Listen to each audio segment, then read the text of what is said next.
जय हिंद दोस्तों। मन की फैक्ट यूट्यूब चैनल में आप सभी का स्वागत है। साथियों, आज के इस वीडियो में हम फिजिक्स सब्जेक्ट के मोस्ट वीवीआई क्वेश्चन को देखने वाले हैं, जिसमें सभी के सभी क्वेश्चन मिक्स क्वेश्चन है। इसमें light chapter, electricity chapter, heat chapter, यह सभी चैप्टर से जुड़कर यह वीडियो बना हुआ है। साथियों, बिहार पॉलिटेक्निक एंट्रेंस एग्जाम जो 30 जुलाई को होने वाला है, इसमें से कई सारे प्रश्न आपको हूबहू देखने को मिल सकते हैं। तो चलिए बिना समय गवाए यह सभी प्रश्नों को देख लेते हैं। पहला प्रश्न आप सभी से पूछा जा रहा है, सवाल नंबर 32। साथियों, अगर आप इसका पार्ट 1 नहीं देखे हैं तो आपको डिस्क्रिप्शन में दिए गए लिंक पर क्लिक करके आप इसका पार्ट 1 देख लें, क्योंकि आप सभी को हमने बताया कि इसका 10 सीरीज लेकर आएंगे। जब तक एग्जाम आप नहीं दे देते हैं तब तक आप सभी के लिए दम वीवीआई प्रीवियस ईयर मॉडल से टेस्ट पेपर सभी से जुड़ी मिक्स क्वेश्चन को हम लेकर आएंगे 10 सीरीज, जिसमें काफ़ी वीवीआई क्वेश्चन होंगे। अगर आपने पार्ट 1 नहीं देखा है तो जाकर डिस्क्रिप्शन में पहले दिए गए लिंक पर पहले क्लिक करके वो पार्ट 1 देख ले, उसके बाद पार्ट 2 जरूर देख ले, ठीक है। तभी जाकर आपको और अच्छे से कंसेप्ट क्लियर हो जाएगा, ठीक है। चलिए, सवाल नंबर 32 है कि सवाल नंबर 32 पूछ रहा है कि किसी असंतुलित बल द्वारा किसी पिंड में उत्पन्न त्वरण क्या करती है। ए बल के व्युत्क्रमानुपाती होती है, या बी बल के अनुक्रमानुपाती होती है, या सी बल के प्रभाव से स्वतंत्र होता है, या डी शून्य होता है। साथियों, आप सभी को बताना है कि असंतुलित बल द्वारा किसी भी पिंड में उत्पन्न होता है, कैसे और क्या उत्पन्न होती है। सवाल नंबर 32 का सही जवाब क्या होगा, आप सभी को बताना है कि इसका सही उत्तर क्या होगा। तो देखिए, असंतुलित बल द्वारा किसी पिंड में अगर उत्पन्न त्वरण बल के व्युत्क्रमानुपाती होती है तो इसका जो है मान जो है कि संतुलित जब बल रहेगा ना तो बल के व्युत्क्रमानुपाती त्वरण करेगा, बल के व्युत्क्रमानुपाती त्वरण कार्य करेगा। मगर यहाँ पर असंतुलित पूछा जा रहा है, तो असंतुलित में क्या होगा कि बल के अनुक्रमानुपाती होगी, त्वरण जो कार्य करेगी वो बल के अनुक्रमानुपाती कार्य करेगी। तो सवाल नंबर 32 का जो सही जवाब होगा वो आपका होगा बी, ठीक है। वो आपका आंसर होगा, वो होगा बी, ठीक है। चलिए, अब अगला प्रश्न को देख ले रहे हैं। अगला प्रश्न आप सभी से क्या पूछ रहा है, सवाल नंबर 33 की प्रत्येक क्रिया के बराबर विपरीत दिशा में एक प्रतिक्रिया होती है, यह नियम है, यह कौन से लॉ में दर्शाया गया है। ये जो है सूत्र है, यह आप सभी से प्रश्न पूछा जाता है कि प्रत्येक क्रिया बराबर विपरीत प्रतिक्रिया होती है, यह न्यूटन के कौन से लॉ में यह बातें बताई गई थी। ए न्यूटन की गति के प्रथम नियम में, या बी न्यूटन की गति के द्वितीय नियम में, या सी न्यूटन की गति के तृतीय नियम में, या डी उपयुक्त में कोई भी नहीं। साथियों, काफी वीवीआई क्वेश्चन है और यह क्वेश्चन जो है बिहार पॉलिटेक्निक के प्रीवियस ईयर में पूछे गया प्रश्न है, ठीक है। तो आप सभी को बताना है कि प्रत्येक क्रिया के बराबर विपरीत दिशा में एक प्रतिक्रिया होती है, उसे न्यूटन के तृतीय मतलब थर्ड लॉ को दर्शाता है। यह थर्ड लॉ को दर्शाता है, प्रत्येक क्रिया के बराबर विपरीत प्रतिक्रिया जो है, यह लॉ जो है यह थर्ड लॉ को दर्शाती है न्यूटन के। तो सवाल नंबर 33 का जो सही जवाब होगा वो होगा सी, ठीक है। साथियों, यह जो क्वेश्चन है आप बोर्ड एग्जाम 9th में 10th में यह पढ़ चुके हैं आप, क्योंकि यह काफी वीवीआई क्वेश्चन है और वायरल क्वेश्चन है, रिपीटेड किया गया क्वेश्चन है, ठीक है। चलिए, अगला क्वेश्चन है सवाल नंबर 34 कि जल में तैरना न्यूटन की गति के किस नियम के कारण संभव है। जल में तैरना न्यूटन की गति के किस नियम के कारण संभव है। ए प्रथम के नियम के कारण, या बी द्वितीय नियम के कारण, या सी तृतीय नियम के कारण, या डी उपयुक्त सभी। आप सभी को बताना है कि जल में तैरना न्यूटन की गति के किस नियम के कारण संभव है। सवाल नंबर 34 का सही जवाब क्या होगा। तो आप सभी जानते हैं कि न्यूटन जल में तैरना मतलब कि आपको है विपरीत में, मतलब जितना भी आपको इसमें बल लगाना होता है, प्रत्येक क्रिया के विपरीत प्रतिक्रिया मतलब फोर्स उल्टा लगाना पड़ता है, तभी जाकर आप पानी में आप अच्छे से तैर सकते हैं। इसमें उल्टा फोर्स लगाइएगा तभी, नहीं तो अगर सीधा फोर्स लगाइएगा तो आप पानी में डूब जाइएगा। तो यहाँ पर पूछा जा रहा है कि जल में तैरना न्यूटन की गति के किस नियम के कारण संभव है। तो आप सभी जानते हैं कि न्यूटन की जो थर्ड लॉ है, प्रत्येक क्रिया की विपरीत प्रतिक्रिया होती है, उसी न्यूटन के थर्ड लॉ को दर्शाता है। तो सवाल नंबर 34 का जो सही जवाब होगा वो होगा सी, ठीक है।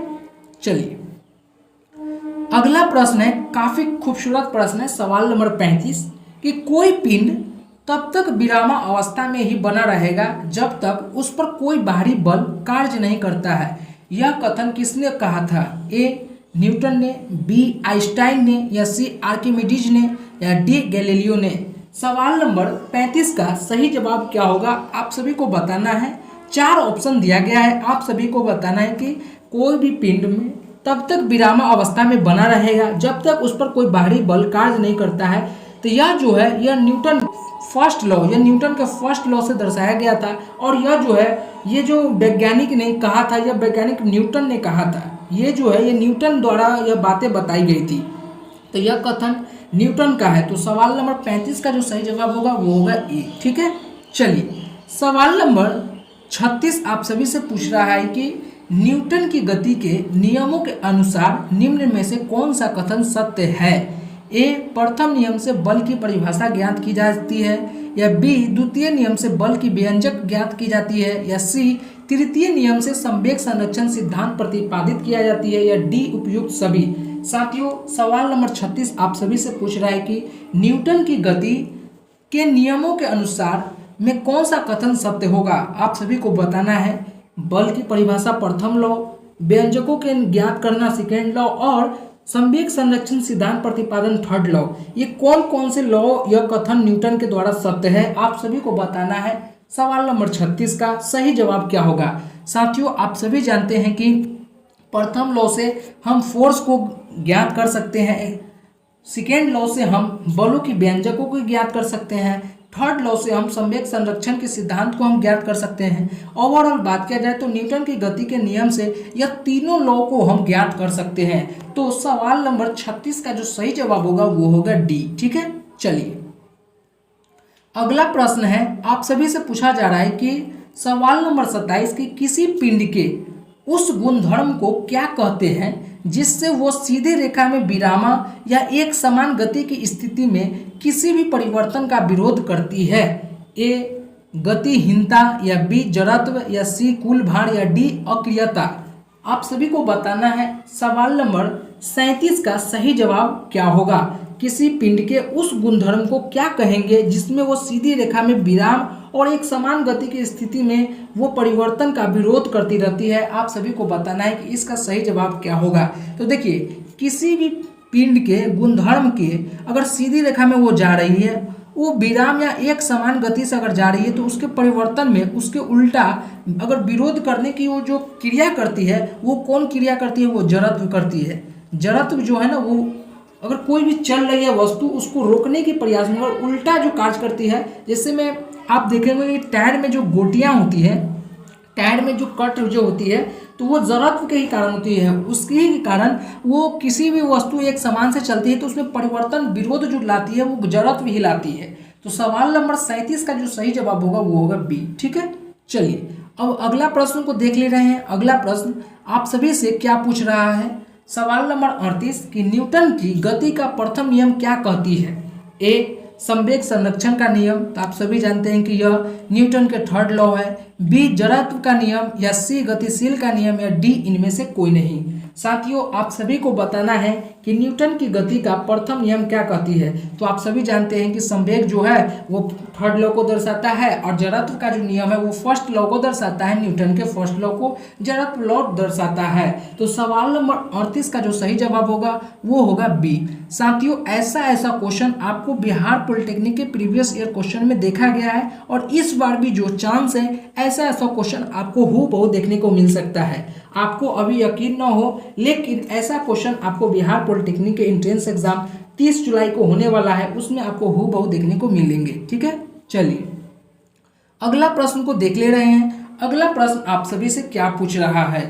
सवाल नंबर 39 कि गाड़ी घिंचता हुआ घोड़ा किस बल के कारण आगे बढ़ जाता है? ए गाड़ी द्वारा घोड़े पर आरोपित बल से, या बी घोड़े द्वारा गाड़ी पर आरोपित बल से, या सी घोड़े द्वारा अपने पैरों से पृथ्वी पर आरोपित बल से, या डी पृथ्वी द्वारा घोड़े के पैरों पर आरोपित बल से। साथियों आप सभी को बताना है कि गाड़ी जो है खिंचता हुआ घोड़ा किस बल के कारण, घोड़ा जो है कि किस बल के कारण वो आगे बढ़ जाता है। सवाल नंबर 39 का सही जवाब क्या होगा? इसका क्या कारण है कि गाड़ी को खींच देता है घोड़ा और आगे बढ़ने लगता है? गाड़ी को कैसे घोड़ा खींच देता है? मतलब टमटम उमटम आप देखे हैं तो टमटम को वो कैसे खींचता है घोड़ा कि वो आगे बढ़ने लगता है और स्पीड में भागने लगता है? इसका कारण क्या है? 4 ऑप्शन दिया गया है, आप सभी को बताना है कि इसमें के कौन सा ऑप्शन सही होगा। गाड़ी द्वारा घोड़े पर आरोपित बल के कारण, या बी घोड़े द्वारा गाड़ी पर आरोपित बल के कारण, या सी घोड़े द्वारा पैरों से पृथ्वी पर आरोपित बल के कारण, या डी पृथ्वी द्वारा घोड़े के पैरों पर आरोपित बल के कारण। तो साथियों, गाड़ी खींचता हुआ घोड़ा जो बल जो कारण लगती है वो है पृथ्वी द्वारा घोड़े के पैरों पर आरोपित बल के कारण। मतलब पृथ्वी के द्वारा जो घोड़े पर जो उल्टी आरोपित मतलब अपोजिट फोर्स जो लगता है, आरोपित बल लगता है, इसी के कारण जो है घोड़ा जो है गाड़ी को आसानी से खींचता है। तो सवाल नंबर 39 का जो सही जवाब होगा वो होगा डी। ठीक है, चलिए अगला क्वेश्चन है सवाल नंबर 40 की रॉकेट किस सिद्धांत पर कार्य करता है? यह काफी वीवीआई क्वेश्चन, यह जो वीवीआई है मोस्ट वीवीआई है, इसको आप वीवीआई के तौर पर आप लिख लीजिए और इसको आप अच्छे से समझ लीजिए। यह क्वेश्चन ज्यादा चांस है कि आपको 31-30 जुलाई को आपको हूबहू देखने को मिल सके। ठीक है,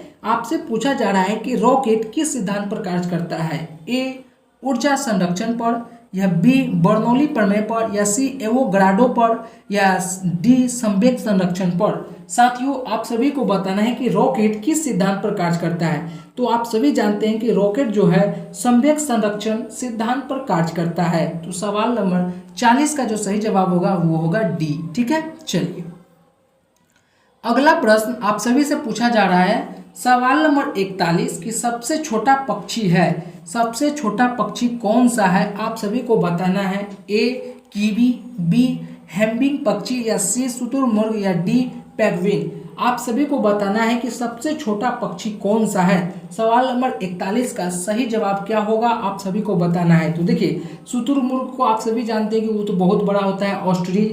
पेंगुइन जो है वो पेंगुइन तो भी लगभग वो जो ये क्या कहते हैं ये विंटर सीजन में पाया जाता है, मतलब कश्मीर उश्मीर में इस तरह के पाए जाते हैं। और कीवी जो है, कीवी भी थोड़ा सा बड़ा होता है, मगर हैम्बिंग पक्षी जो होता है ना, हैम्बिंग पक्षी वो सबसे छोटा होता है। कीवी भी छोटा होता है लेकिन वो हैम्बिंग पक्षी से वो थोड़ा सा बड़ा होता है। तो सवाल नंबर 41 का जो सही जवाब होगा वो होगा बी हैम्बिंग पक्षी। ठीक है, चलिए अब सवाल नंबर 46 आप सभी से पूछा जा रहा है कि 2 या 2 से अधिक धातुओं की मिश्रण क्या कहलाता है? देखिए, ये भी काफी वीवीआई है, ऐसा क्वेश्चन आपसे पूछेगा, ऐसा क्वेश्चन आप सभी से पूछेगा कि 2 या 2 से अधिक धातुओं का मिश्रण क्या कहलाता है? ए अम्लगम मतलब पारद धातु मिश्रण, या बी क्षारीय धातु, या सी उत्कृष्ट धातु, या डी मिश्र धातु।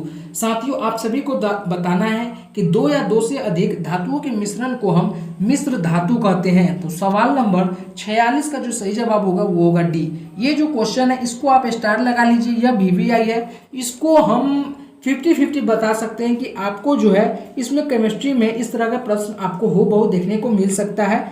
30 जुलाई को जो एग्जाम में पूछेगा उसमें 50% चांस है कि यह प्रश्न को दोहरा दिया जाए, क्योंकि इतना यह क्वेश्चन को उतना इम्पोर्टेंट मैं नहीं बताऊंगा, क्योंकि फिर भी आप इसको नज़रअंदाज करके नहीं चल सकते हैं, क्योंकि अभी जो है हम लोग संभावना लगा सकते हैं, पूरा एक्यूरेट नहीं कर सकते हैं। ठीक है ना, जब तक एग्जाम ना हो जाए तब तक हम लोग पूरा एक्यूरेट नहीं बता सकते कि हमने ये क्वेश्चन बताया जो एक्यूरेट ही 100% तय हो गया। 500 में 50 क्वेश्चन, 10 क्वेश्चन, 20 क्वेश्चन, इस तरीका से हर टीचर आपको संभावित बता सकता है। मतलब 10 क्वेश्चन पढ़ाए और 10 क्वेश्चन आपको हूबहू मैच हो जाए, ये कभी पॉसिबल नहीं है, ये कभी पॉसिबल नहीं है। इसलिए हमने आप सभी को बोला है कि 10 सीरीज फिजिक्स का लेकर आएंगे, 10 केमिस्ट्री का और 10 सीरीज मैथ का। यह सभी जो सीरीज रहेगा इसमें 50-50, 40-40 क्वेश्चन रहेंगे। अगर आप 500 क्वेश्चन देख लेते हैं तो 500 क्वेश्चन में 30 क्वेश्चन फिजिक्स का ऐसा न हो कि न मिले। 30 क्वेश्चन मान लीजिए 50 क्वेश्चन एकदम एक्सपीरियंस के तौर पर काफ़ी वीवीआई लेकर आए और 30 क्वेश्चन फिजिक्स का न टकराए, ऐसा नहीं हो सकता है। 30 क्वेश्चन का छोड़कर अगर 25 न टकराए, ऐसा हो ही नहीं सकता है। इतना तो लगता है कि आपका 30 में 30 न टकराए, 25 तो 100% टकराएगा, 100% टकराएगा। तो इसलिए आप सभी को हमने बताया है कि आप सभी अगर पार्ट 1 नहीं देखे तो पार्ट 1 जरूर देख लीजिएगा। ठीक है, चलिए आप सभी को सवाल नंबर 27 पूछ रहा है कि ज्वरनाशक वह दवा है जो ए शरीर के ताप को कम करती है, या बी शरीर के ताप को बढ़ाती है, या सी संक्रमण दूर करती है, या डी विषाणु के आक्रमण से बचाती है। साथियों, एंटीबायोटिक दवा जो है आप सभी जानते हैं, अगर आप नहीं जानते हैं तो जान लीजिए कि कोरोना में जो है सबसे ज़्यादा जो वर्क किया है वो है एंटीबायोटिक दवा। एंटीबायोटिक मेडिसिन जो है वो सबसे ज़्यादा वर्क किया है बुखार में जो है, जैसे पैरासीटामोल जो है उसमें जो है सबसे ज़्यादा प्रोबायोटिक, इसमें सबसे ज़्यादा जो मिलाया जाता है वो एंटीबायोटिक मिलाया जाता है ज्वरनाशक। इसका जो काम करता है वो हमारे शरीर के टेम्परेचर को ना वो मैक्सिमम मतलब वो बहुत ही कम करती है, ठीक है, वो है कि नॉर्मल करती है हमारे टेम्परेचर को। तो सवाल नंबर 47 का जो सही जवाब होगा वो होगा ए कि ज्वरनाशक वह दवा है जो शरीर की ताप की कम करती है, ठीक है। चलिए अगला क्वेश्चन को देख ले रहे हैं। अगला क्वेश्चन आप सभी से क्या पूछ रहा है कि बोरिक अम्ल है, बोरिक अम्ल कैसी अम्ल है, आप सभी को बताना है कि बोरिक अम्ल कैसी अम्ल है। ए मृदुल प्रतिरोधी है, या बी रोगाणुनाशी है, या सी तेल प्रतिरोधी है, या डी प्रतिजैविक है। आप सभी को बताना है कि बोरिक अम्ल कैसी है। तो आप सभी जानते हैं कि बोरिक अम्ल मृदुली प्रतिरोधी है, एंटीसेप्टिक यह जो है अम्ल है। तो सवाल नंबर 41 का जो सही जवाब होगा वो होगा ए, ठीक है। चलिए अगला क्वेश्चन को देख ले रहे हैं। अगला क्वेश्चन आप सभी से क्या पूछ रहा है, सवाल नंबर 49 कि निम्नलिखित तत्वों में से किसका आयनन विभव सबसे कम है। 4 ऑप्शन दिया गया है, आप सभी को बताना है कि इसमें से कौन सा तत्व का आयनन सबसे कम है। सवाल नंबर 49 का सही जवाब क्या होगा, ए Na, बी CS, या सी F, या डी आई।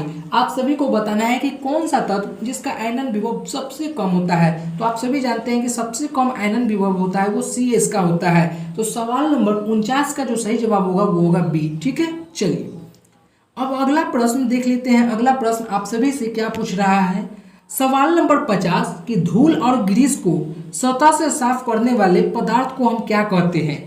धूल और ग्रीस को सतह के से साफ कर देने के पदार्थ को हम क्या कहते हैं। ए अपमार्जक, बी स्नेहक, या सी विरंजक, या डी अपचायक। आप सभी को बताना है सवाल नंबर 50 का सही जवाब क्या होगा। सपोज कीजिए अब आपके शर्ट पर अगर धूल लग जाए, मिट्टी लग जाए, तो मान लीजिए मोबिल लग जाए, तो वो किससे आप साफ करते हैं, सर्फ एक्सल से या घड़ी सर्फ से इसको साफ करते हैं ना। तो सर्फ को हम अपमार्जक के द्वारा नाम से जानते हैं, सर्फ को हम दूसरा नाम अपमार्जक है, ठीक है। तो धूल और ग्रीस को सतह से साफ करने की पदार्थ को हम अपमार्जक कहते हैं। तो सवाल नंबर 50 का जो सही जवाब होगा वो होगा ए, ठीक है। चलिए साथियों यह रहा आप सभी का 50 क्वेश्चन। आप सभी का इसमें 50 क्वेश्चन में कितने क्वेश्चन सही हुए हैं आप सभी को अपने से जवाब देना है ईमानदारी पूर्वक। आपका सपोज कीजिए अगर 10 क्वेश्चन 15 क्वेश्चन जितने क्वेश्चन सही हुए हैं आप अपने ईमानदारी पूर्वक बताना है, क्योंकि आपकी जो है तैयारी का लेवल पता चले। अगर आपका ज़्यादा क्वेश्चन सही नहीं हुआ है तो घबराना नहीं है, आप जितना हो सके उतना इसी तरह के मोस्ट VBI क्वेश्चन को देखिए। अगर आप नहीं तैयारी कर पा रहे हैं तो आप जितना हो सके उतना मेहनत करने का प्रयास कीजिए, क्योंकि बिहार पॉलिटेक्निक में अगर आपको निकालना है तो आपको मेहनत करना होगा। बिहार पॉलिटेक्निक में ऐसे बिना, जैसे देखिए दिल्ली पॉलिटेक्निक हुआ, हरियाणा पॉलिटेक्निक हुआ, तो वहाँ कम मेहनत कीजिएगा चलेगा, मगर बिहार पॉलिटेक्निक में आपको मेहनत करना होगा, ठीक है, तभी जाकर आपको एक अच्छे खासे गवर्नमेंट पॉलिटेक्निक कॉलेज में एडमिशन हो पाएगा। तो आप सभी से रिक्वेस्ट है कि कितना सही हुआ है आप फटाफट कमेंट बॉक्स में जरूर बताएं, ठीक है। फिर मिलते हैं एक नई वीडियो में, जब तक के लिए जय हिंद।